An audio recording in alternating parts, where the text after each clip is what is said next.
trying to know how it is these days. But we're glad to have you. This is Freedom Monday once again. I'm Bo Tiwari. And I have a wonderful guest this morning. His name is Dean Allen.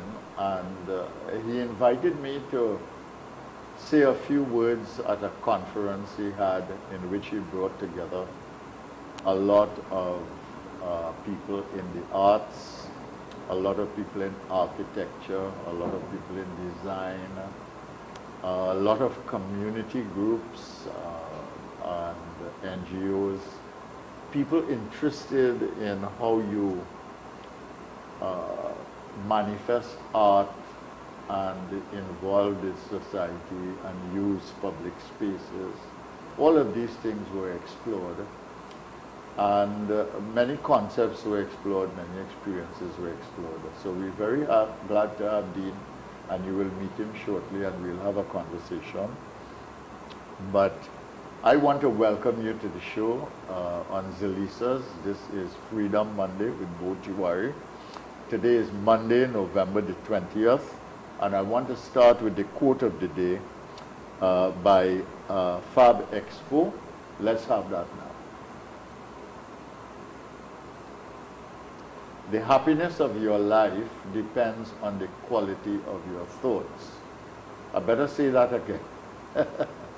The happiness of your life depends on the quality of your thoughts.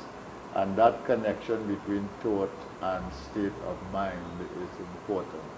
So that comes to you from Fab Expo, and let's see a little bit about them.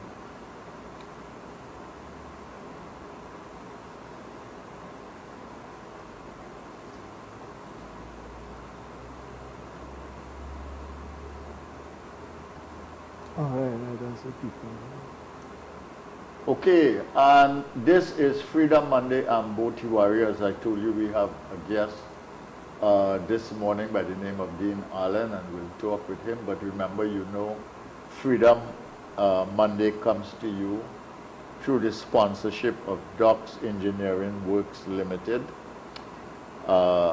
Phoenix Park, West Road, Point Lisas Industrial Estate. They are involved in construction. Charon's Bookstore, of course, they are involved in books, and they have many stores in Sama, in Tunapuna, El Socorro South, Bournes Road, Port of Spain, and I think now one in Diego Martin.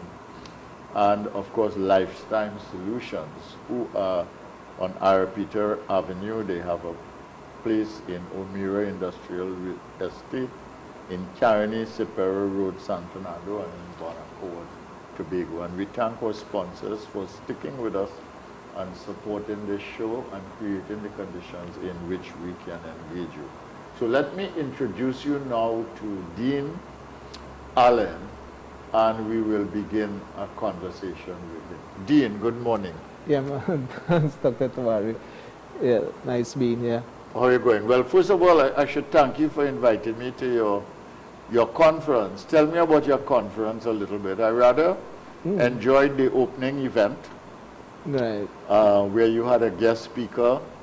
I think he was from Cameroon, but resident in Germany. Yeah. And then I came to a session in which we talked about some projects. One of the projects you and I were involved in. So I suppose that was the connection there. Yes. But tell me a little bit about your conference, the concept behind it, what actually happened, and what you were seeking to achieve.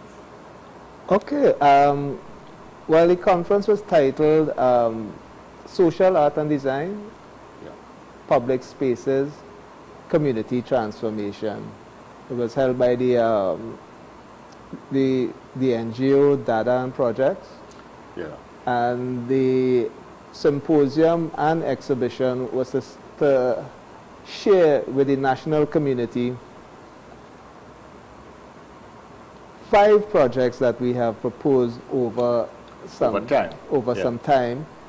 And one of the projects we did had an official ending of cutting off in 2022, which was the Tagarigua Sculptural Project for the Eddie Hart grounds.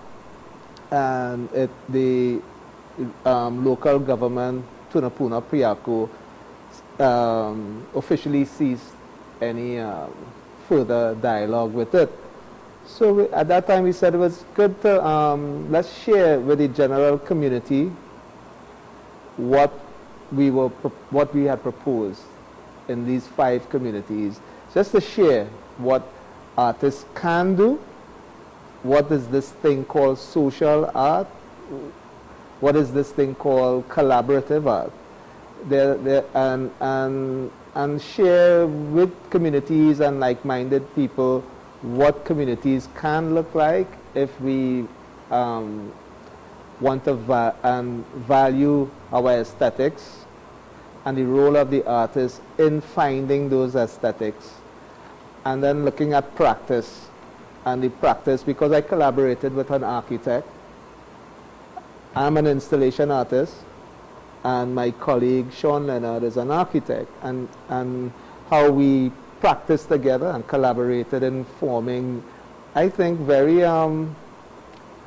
some strong proposals that looked at vending, the quality of life, look at filter, how you clean the air, regreening, playing, sitting and having fun, and how we explore those things, and how you do that in collaboration with the local community of a particular space, and how you engage the children, the adults, differently abled people, all the different categories, state sector, corporate sector, and how can we come together in a way and find and maintain spaces, but that is unique to their particular needs and wants. Okay, well, tell me a little bit about yourself first. What is an installation artist? Yeah, and what is your background as an artist? Okay, I can give you a quick journey.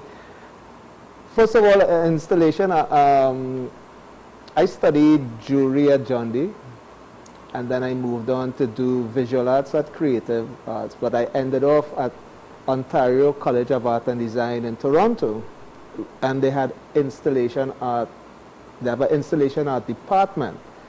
Now, installation art particularly looks at all the craft subjects. You get involved in that, and I will get you. So you study mold making, foundry, joinery, welding.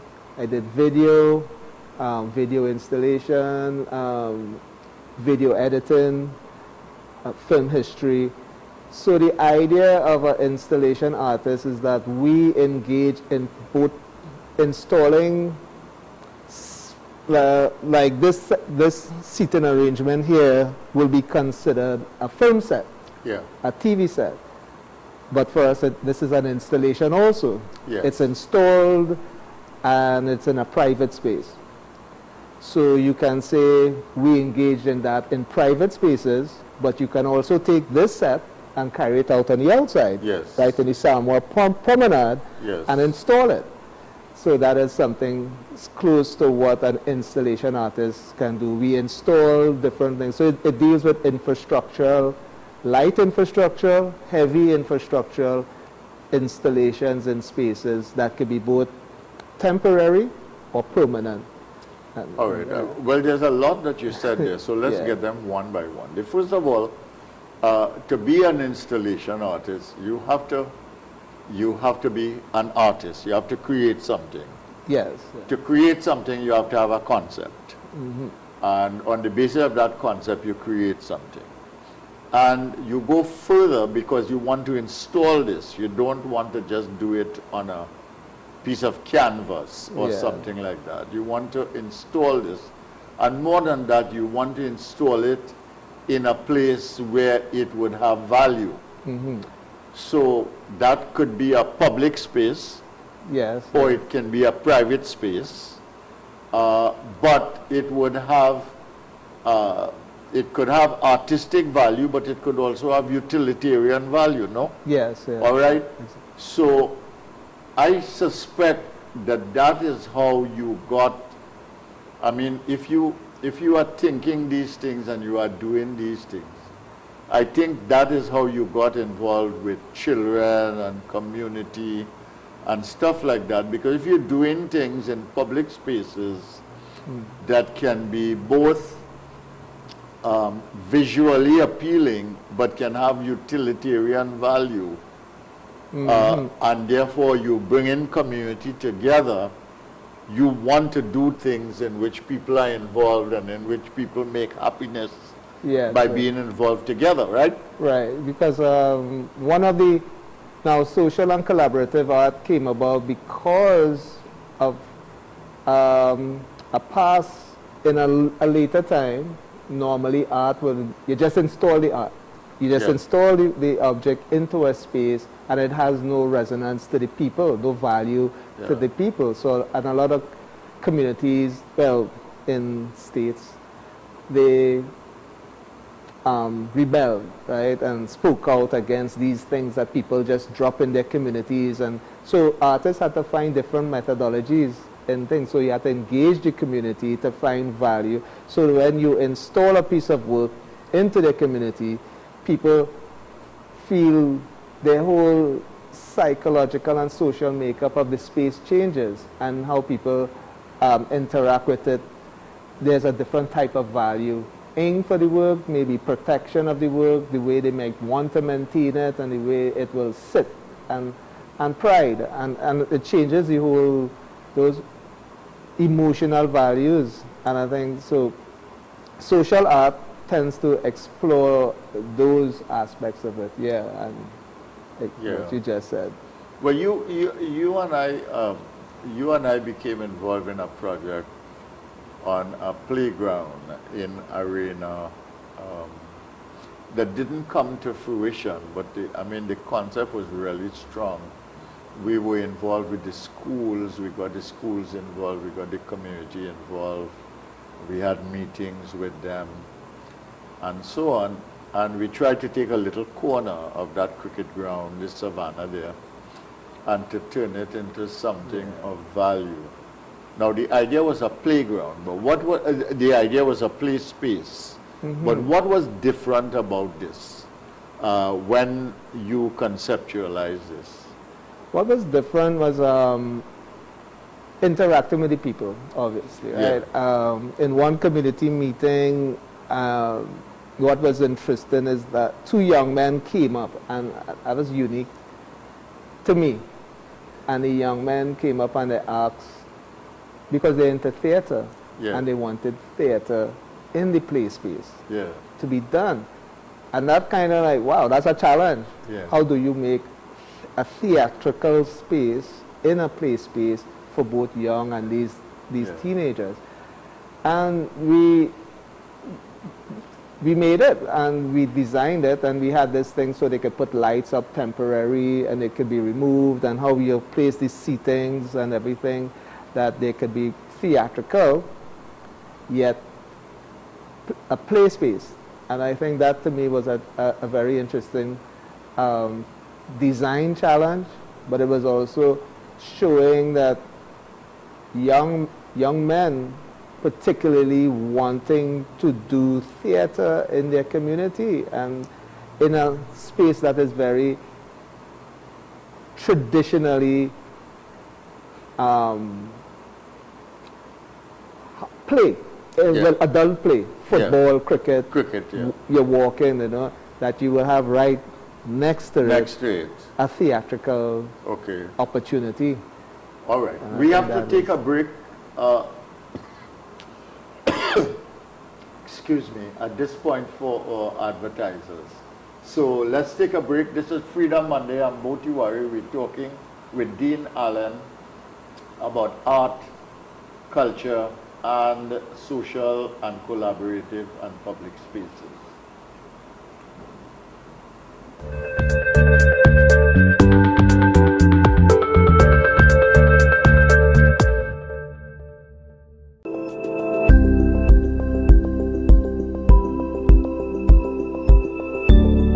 Are you ready to own your own home?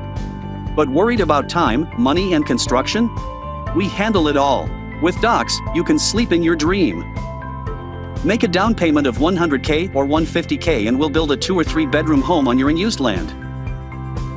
A home is an investment into your future, so let's help you invest wise, invest well. Payment plans available. We're only a call away. Charan's Bookstore for all your school books, stationery items, uniforms, shoes, board games, toys, and much more. Visit them at any of their 3 branches located at 24 Eastern Main Road, Quezay, San Juan. Telephone number 675-9024 or 675-3607. 53 Eastern Main Road, Tunapuna, 663-1884, 663-1476, or 645-3878. Trin City Mall, Trin City. Contact them at 640-3155. Calm down. Check out Charan's Bookstore. Lifetime Solutions, manufacturer of metal roofing, panels, framing, guttering, and related products. Located lot number 26, Omera Industrial Estate in Arima. Give us a call, 646-5813 for further information. Lifetime Solutions. Give us a call today. Super quality supermarket. Best quality and great prices. Get your fresh fruits, vegetables and meats. It's a one-stop shop for the most affordable groceries, baby items, kitchen supplies, bathroom accessories, car care supplies, pet food, toys and lots more, all at Super Quality Supermarket. Wide aisles, fully air-conditioned and secured parking.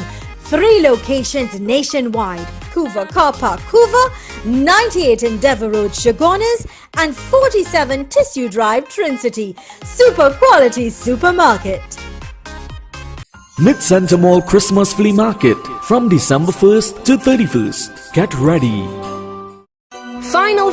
Final! The India Install Expo opposite the Center of Excellence will definitely be closing on Sunday 19th of November. Take advantage of final few days. Whatever is left, all goods must sell. The India Install Expo in Mokoya definitely closing on Sunday the 19th of November. Fab India Expo opposite Medford Gas Station, Chagonas will be closing on Monday, November 27th. Final few days. Complete family shopping, multi-cuisine food court, arcade, and so much more. Fab India Expo closing on November 27th from 11 AM to 9 PM, including weekends.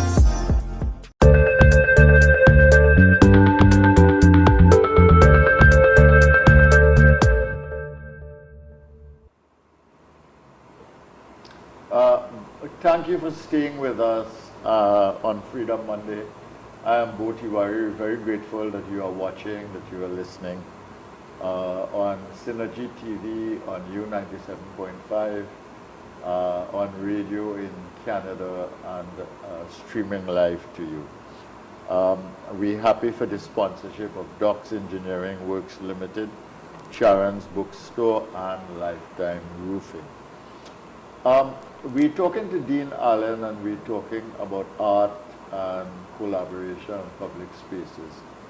Tell me this thing, usually when people think of art, they think of going into a museum, you know? And tell me, what is this concept of art and public spaces, and why is it becoming so important? And what are we doing anything constructive in that regard in Trinidad and Tobago? Right. Yeah, that's an interesting. Right. So I'm an artist. I do work in the gallery system. Yeah. And I exhibit there. And I have always found that there's a limitation to the work that I could do as a, installation in the gallery system. There's no kind of economy behind it. So the idea of how do we take the art that I do and place it within the public realm is something. We have a traditional historical notion of public art. Statues, monuments, we place it up, it's on a pedestal. And that's from our Western colonial historical narrative of art. Yeah. But I think there is also, we have an Amerindian presence, and we have Afro and Indo and other cultural experiences that see, when we look ancestrally, that sees art differently. There's no notion of public art in an Amerindian context. Everything is an aesthetic. Yeah. It blended the architecture, the pot, the bowl, everything is crafted. It's, you know, it's intertwined in a cosmological kind of way into their lives. And I've always think that is important for a space. It's where you walk into who you are, and you walk within the idea of not a very bureaucratic or technocratic space. This is a seat, but the seat has an aesthetic or poetics of reflection of its people, its vibe, its history, its importance to that space. So there's so many other things that could affect and make space, which we will call vernacular, right?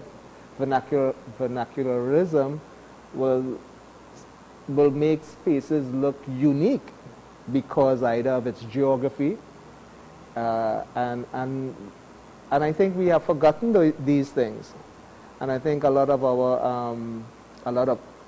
artists have forgotten those things, and as an artist, I want to explore how that will work in particularly, let's say, in those 5 communities. We came up with 5 different expressions because there are particular vibes that you will get from one spot to another spot to another spot. And I think that is important because both of us, we have things, but we have different personalities. Sure. And the democracy of these personalities is that I think it's valuable for us to validate people. Thus, for instance, a child who draws on a piece of paper, we might look at it and say it's childish, but take that drawing and put it into a public space where you can sit with it. And this child walks out and sees that drawing that we think is childish in that space, what it does to her feet, what it does to her as a young child, as a young girl or a boy, the emotional and confidence and the straightening up of the spine and that validation of the philosophical endeavor, which your quote at the beginning of the show, your thoughts are important to your quality of life. Yes, of course. You validate somebody's thoughts and the quality of the emotional quality, the endorphins and all those, which Dr. Khatija Khan was talking about. Yeah. So these things have some very strong repercussions for us as a society that has particular histories, particular present-day traumas. We are facing it, we are going through. I always think that we talk about our public spaces with realizing that we are afraid to come outside.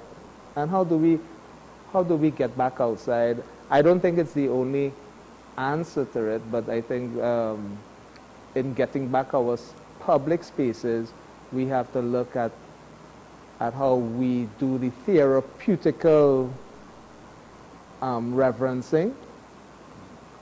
And one of the ways of reverencing that is art and culture. And it is very deep. I have seen some magical moments in transformation of young people and adults in working with them, and just by validating themselves. Yeah. I worked with a welder and just using scrap metal to build a gate. And when we finished the gate and he saw the gate sitting down in front of him and what we did, he was like, wow, I didn't know I could make a gate out of scrap metal. Yeah. And he realized that he could use scrap metal at home to make a gate. And he was, because it looked beautiful, he was proud of what he did. And that validation is, we tend to take it for granted. And I think we tend to take art for granted in public spaces, in what it can do for things. So art is for the individual, but it is also for the society. You talk about public spaces. You have installations in any public spaces? No, no. But you have at the university at the West Indies. Oh, right, yeah, that was but that was a project, was my own, that's Dr. Leslie and Noel. Yeah. But I conceptualized the project, which, granted, when I approached you, right, I approached you on that one, and it was an amazing project, and I think that project, we did get one of the first sculptures on the university, on the campus, outside the library. And that journey, what was interesting was that the artist was given an artist fee to do the maquettes, which is very unheard of. Normally you are given, just do a maquette for free, and you do the thing, and if you get the work to be installed, you get an installation fee and an artist fee at the side. And I think we were able to get a maquette fee for the artist, and Leslie Ann got an installation fee for installing the work, and I think she must have gotten an artist fee as well. So that was a groundbreaking, and we also had the one-day symposium, which was also quite groundbreaking in the sense that we brought all the some of the top architects and artists also to share their stories about where they are and some of the problems they have faced, the bureaucracy and whatnot. Yeah. Yeah. I think that, I mean, there is no question to me that art is breaking new frontiers, and people are not in the conventional sense of pushing the envelope, but they're kind of pushing a conceptual sense of what is possible in art, and they are really sort of not just stretching their own imagination, but stretching their own imaginative capability in terms of engaging public in artistic endeavor. You know, it is not just that they want to shock, or that they want to surprise, or they want to get a wow moment for people, but they want to create the conditions in which the art becomes part of people's living. So if you're passing there every day and you see something, you know, depending on your mood and so on, there is a kind of communication that takes place between you and the work of art.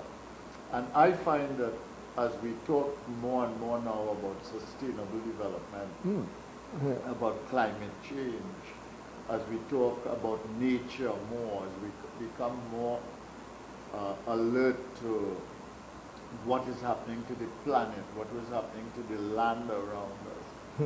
I think those things are feeding into art and sort of kind of getting into the consciousness in a way perhaps that it did not exist before.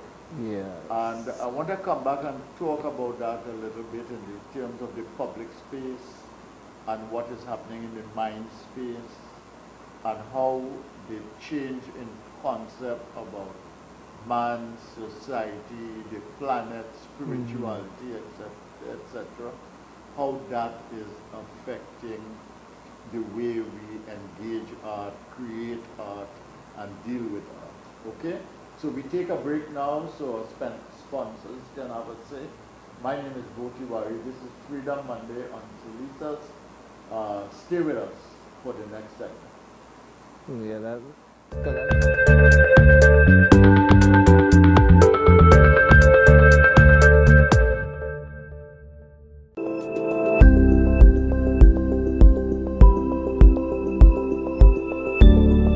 Are you ready to own your own home? But worried about time, money, and construction? We handle it all. With Docs, you can sleep in your dream. Make a down payment of $100K or $150K and we'll build a 2 or 3 bedroom home on your unused land. A home is an investment into your future, so let's help you invest wise, invest well. Payment plans available. We're only a call away. Charan's Bookstore for all your school books, stationery items, uniforms, shoes, board games, toys, and much more. Visit them at any of their 3 branches located at 24 Eastern Main Road, Quezay, San Juan. Telephone number 675-9024 or 675-3607. 53 Eastern Main Road, Tunapuna, 663-1884, 663-1476, or 645-3878. Trin City Mall, Trin City, contact them at 640-3155. Calm down. Check out Charan's Bookstore. Lifetime Solutions, manufacturer of metal roofing, panels, framing, guttering, and related products. Located lot number 26, Omera Industrial Estate in Arima. Give us a call, 646-5813 for further information. Lifetime Solutions. Give us a call today. Looking for an adventure? Then come to Massa Nature Park. There are scenic spaces for picnics, adults and kids swimming pools, apartments for rent, huts for cooking, liming, and beautiful nature trails for hikes. Business hours 9 a.m. to 6 p.m. daily. Conveniently located at Brasso, Grand Couva. Contact us at 777-4531 or 335-0183. Let the fun begin.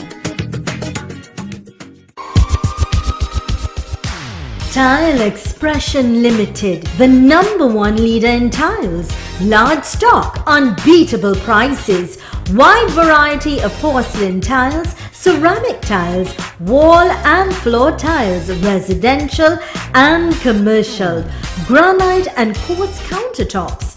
Best quality from Spain, Italy, Brazil, India and China. Tile Expression Limited, conveniently located Monroe Road, Kunapir. Telephone 693-0015 or 223-TILE.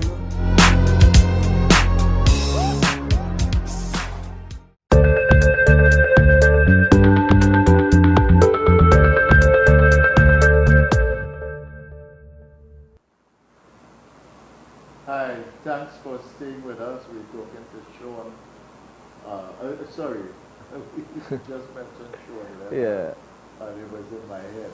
We're talking to Dean Arlen, who is an installation artist and who just was involved in conceptualizing and executing together with an organization that he was involved in, Data Project, Southern Central Bank, which brought together a lot of ideas and thoughts about creativity, public spaces, collaborative design, etc. These things interest me, because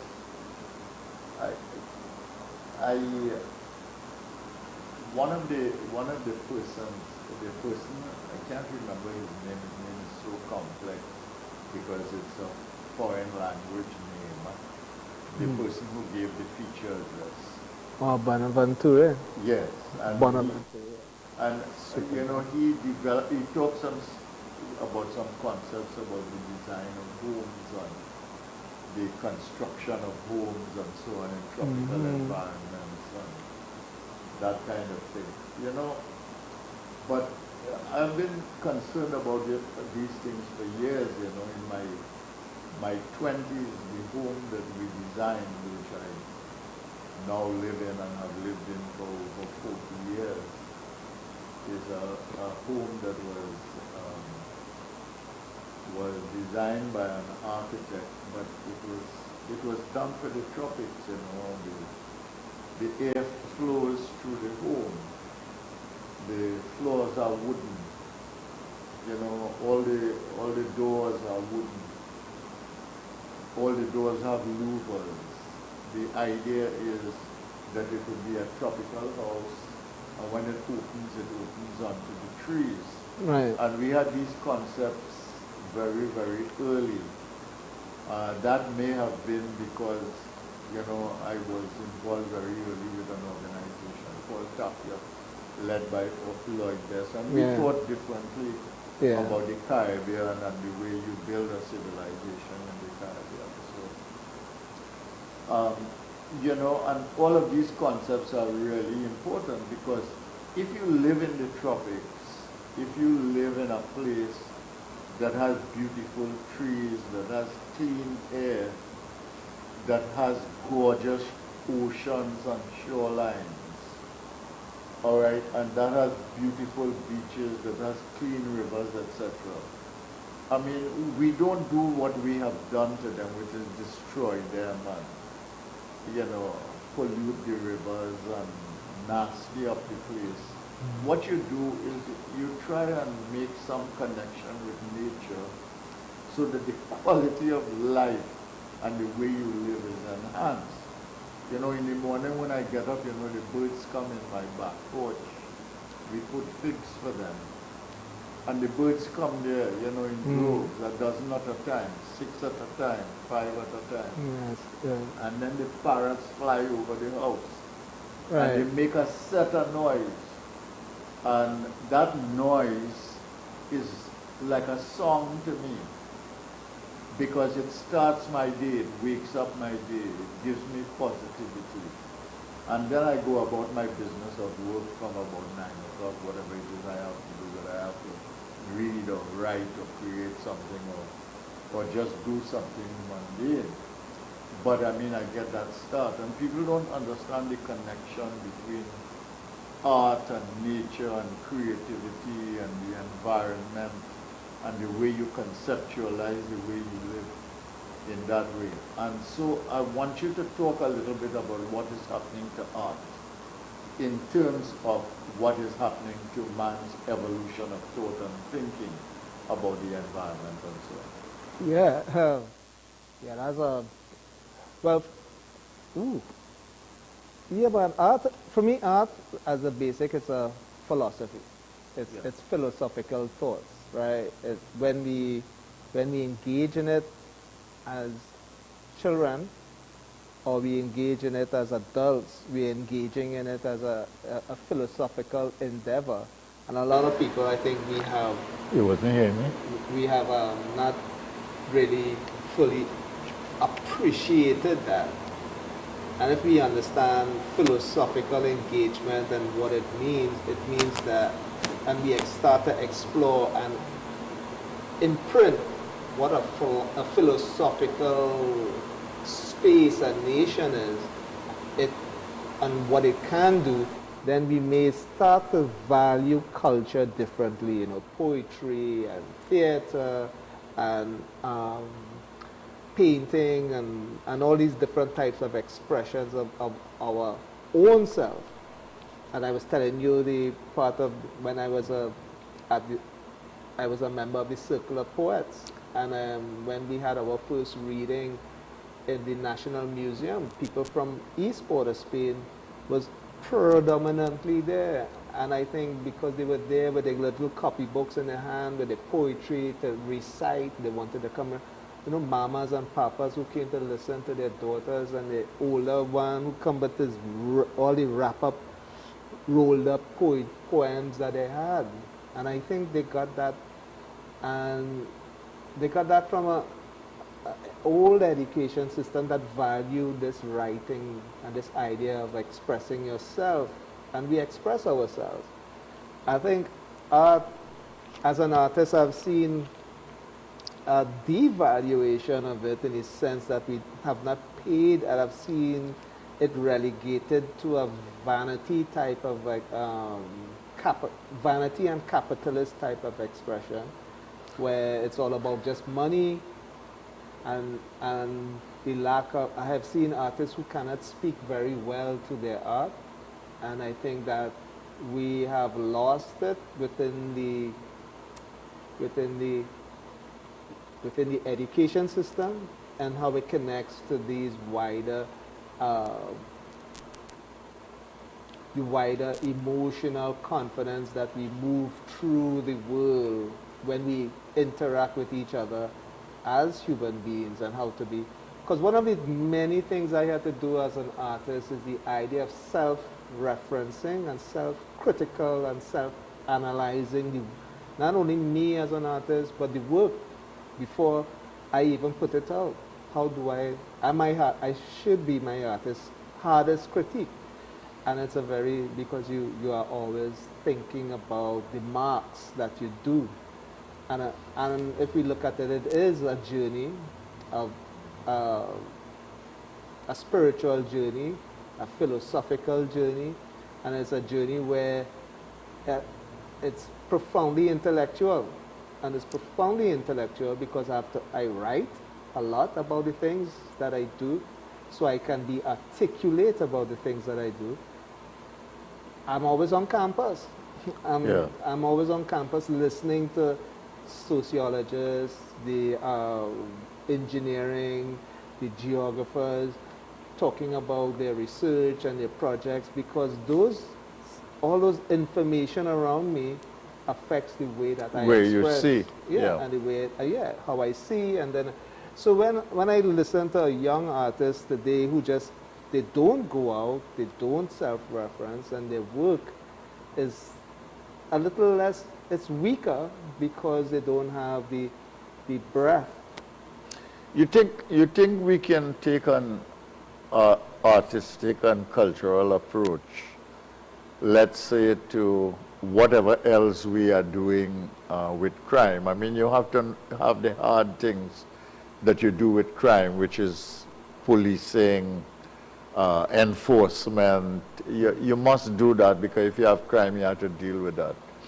But you feel that an artistic approach, let's say in a place like East Port-of-Spain area, cultural approach in a place like East Port-of-Spain area, you think that could make a difference in community and society, and to something like crime, for instance? Yeah, but now social art, I think it's it's one of the many bullets that you could, well, I wouldn't use bullet, but it's one of the many methodologies that you could use, because social art in itself is a therapeutical approach to building a space. And the artist works, when you're doing social art interventions, methodology, you work with psychology and you work with social work. I wouldn't profess to be any psychologist. I don't have the language of that, and I don't have the language of a social worker. So you engage these two practices, and you enter spaces, and you work alongside communities identifying, and as you make a space, you identify particular issues, because people speak and they talk about it, and you find that, the pain, and you find strengths, and you can build on these things. So if I'm building this set with young people, how do you get them to be confident, get them to understand their strengths and their emotional strengths, to face a world where they have to make decisions that could affect if they live, how they live, and those are one of the most powerful. And I think when I look at the data, because we have not really implemented those methodologies here, but when I look outside and read the data, people who have intervened, they have had successes. Trinidad is a particular space that have particular history. We have a slavery, we had indentureship, people don't like to talk about, we had colonialism. All these things are traumatic experiences, and these trauma have stayed with us. And how do we intervene in places that have now and modern day stress levels, and intervene is, I could give one example of this, is that when I was a young artist, I worked with troubled children who were kicked out of school and went to another school because they were not fast enough. Yeah. And they were slow, or considered duncy, and went to this school, trouble. And in 3 months, not even 3 months. I ain't gonna lie. 1 month of just allowing them to speak. To be And to safe space. There was one girl, they used to bully her. She had confidence and she stood up, fine thing. Just drawing and just by putting up a drawing on the wall, she cried. And I was telling the teachers there, it was small, 19 children. It wasn't a big thing. I said, well, now I need to go and talk to the parents. We need to go to talk to the parents so that she will get the reinforcement at home. But all these children, one wanted to build a fishing boat because he's from Paranage. His uncle is a fisherman. One wanted to do agriculture. He wanted to go in the garden because it had a garden. And the one wanted to take apart a farm. I said, let's do it.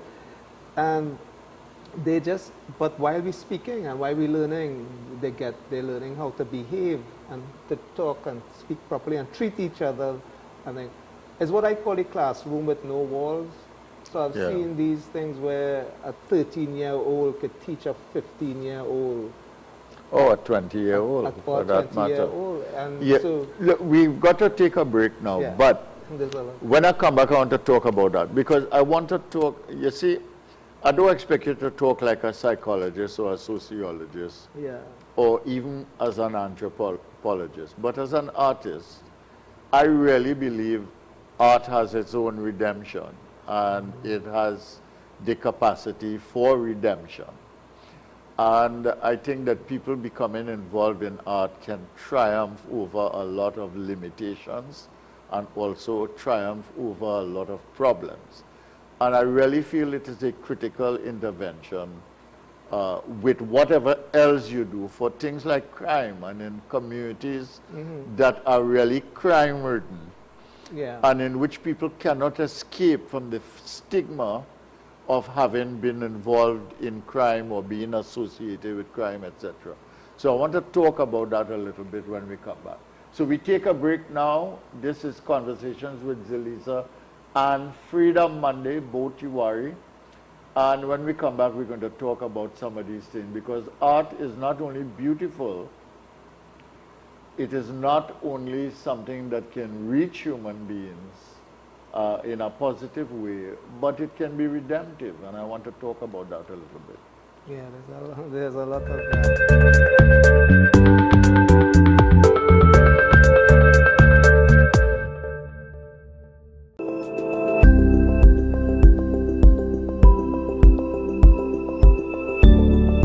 Are you ready to own your own home? But worried about time, money, and construction? We handle it all. With Docs, you can sleep in your dream. Make a down payment of $100K or $150K and we'll build a 2 or 3 bedroom home on your unused land. A home is an investment into your future, so let's help you invest wise, invest well. Payment plans available. We're only a call away. Charan's Bookstore for all your school books, stationery items, uniforms, shoes, board games, toys, and much more. Visit them at any of their 3 branches located at 24 Eastern Main Road, Quezay, San Juan. Telephone number 675-9024 or 675-3607. 53 Eastern Main Road, Tunapuna, 663-1884, 663-1476, or 645-3878. Trin City Mall, Trin City. Contact them at 640-3155. Calm down. Check out Charan's Bookstore. Lifetime Solutions, manufacturer of metal roofing, panels, framing, guttering, and related products. Located lot number 26, Omera Industrial Estate in Arima. Give us a call, 646-5813 for further information. Lifetime Solutions. Give us a call today. Mid-Center Mall Christmas Flea Market from December 1st to 31st. Get ready. Final! The India Install Expo opposite the Center of Excellence will definitely be closing on Sunday 19th of November. Take advantage of final few days. Whatever is left, all goods must sell. The India Install Expo in Mokoya definitely closing on Sunday the 19th of November. Fab India Expo, opposite Medford Gas Station, Shogunas, will be closing on Monday, November 27. Final few days. Complete family shopping, multi-cuisine food court, arcade, and so much more. Fab India Expo closing on November 27 from 11 a.m. to 9 p.m. including weekends. Have you been diagnosed with stroke, Parkinson's disease, dementia, or migraine headaches? Do you have weakness of your feet, hands, or face? Are you having trouble with your memory? Do you keep forgetting where you place your keys? Do your hands shake? Are your muscles stiff? Do you have bad headaches? Then the solution is Synapse Medical Services Limited. The consultant physician at Synapse Medical Services is a UK-trained specialist in internal medicine with Canadian training in general neurology and stroke neurology. To book an appointment now, WhatsApp 367-9368. That is 367-9368, and be on your way to a speedy recovery.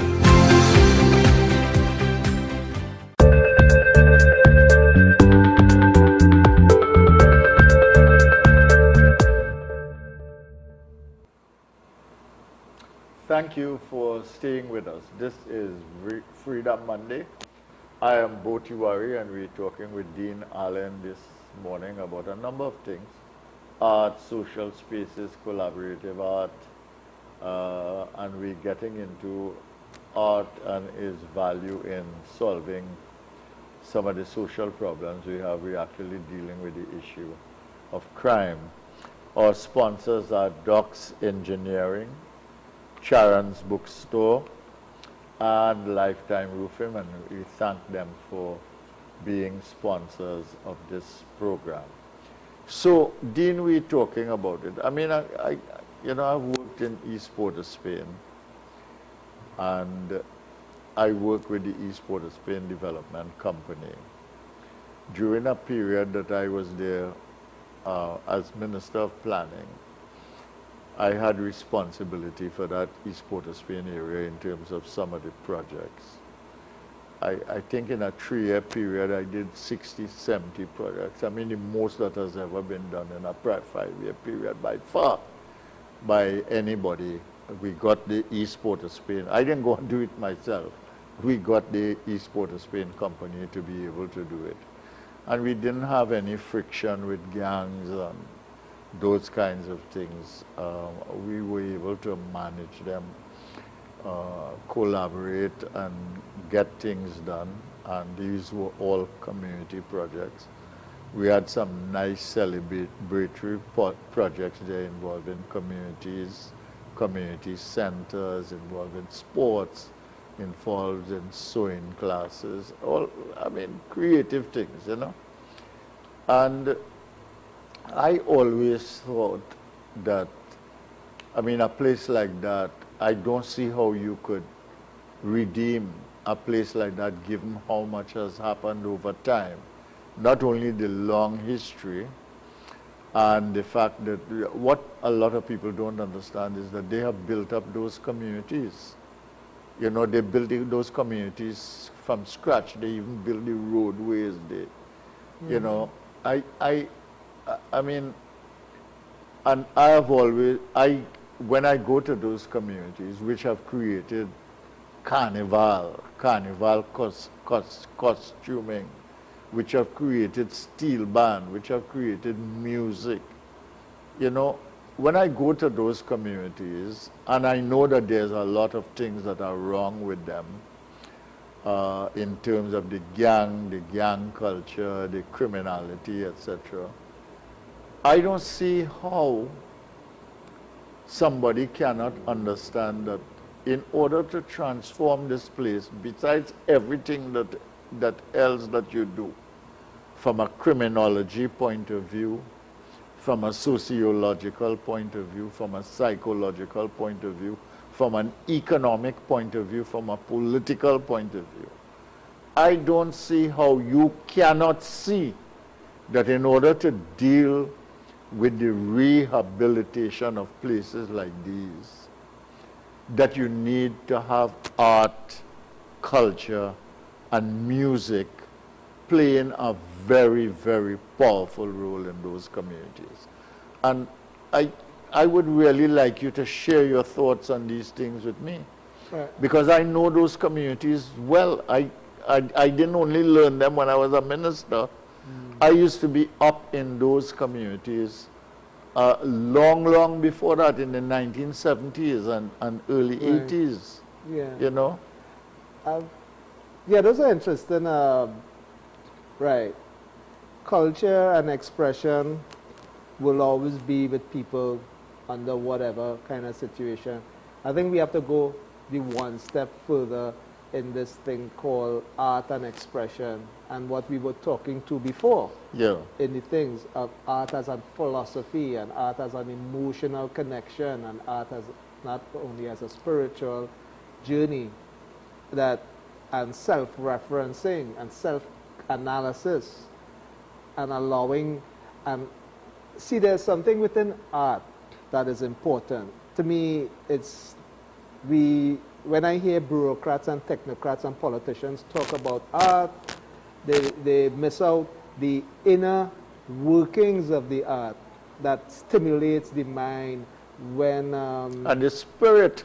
Yeah, and how those things work in allowing the human being to become a stronger human being, because we are confronted with a wire bender came, and same thing he was asking, how art and design, how art and how this thing could help crime and thing, because he said he does a workshop. The young people come, they're there for carnival, and he's there thing making and thing, 30 people and thing, but he said after the carnival, they go on the streets, back to the block.